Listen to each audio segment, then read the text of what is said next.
हो लब हो गई हो, लब हो गई हो, सब हो गई। ध्यान दे आ सुनी ना, और हमारे छोट भाई का स्वागत के करी हम कोनो बात नहीं है। जय हो।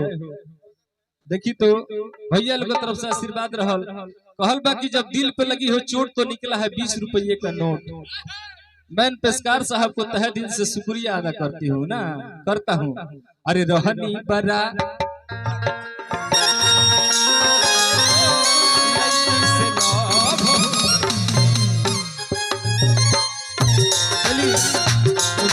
अंसारी जी के तरफ से बहुत सारा आशीर्वाद रहल।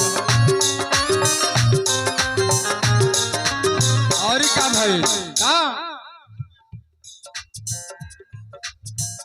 गाड़ी में बैठल रहनी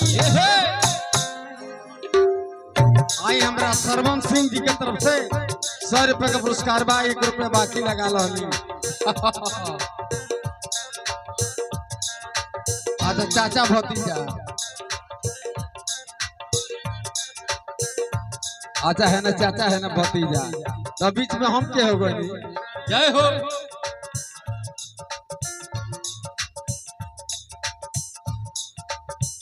दुल्हन के संग है अली चहल पहल में, दुल्हन के संग अली चहल पहल में, दुल्हन के संग है अली चहल पहल में, दुल्हन के संगे रहली चहल पहल में।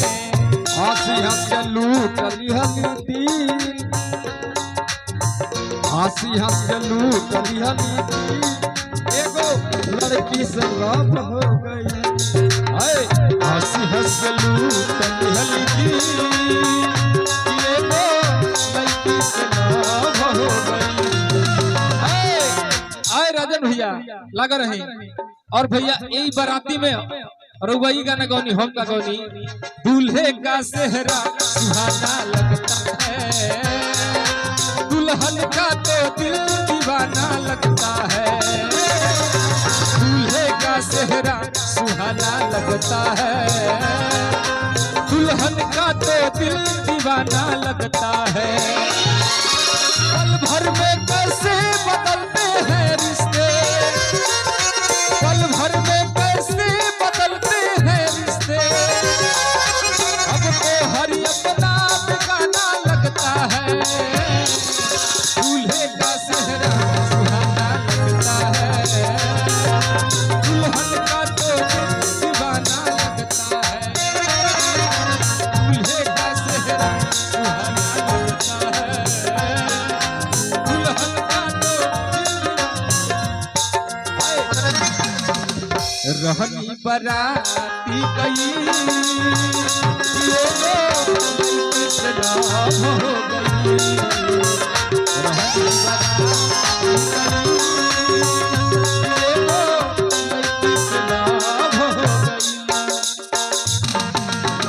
दुल्हन के संग है चहल पहल में, दुल्हन के संगे रहली चहल पहल में,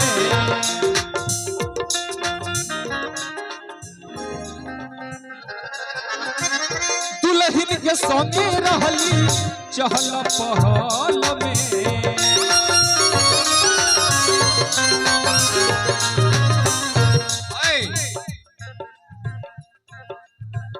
मुँह में लभेर दिहलू कहिया के चाली, मुँह में लभेर दिहलू कहिया के चाली, मुँह में लभेर दिहलू कहिया के चाली।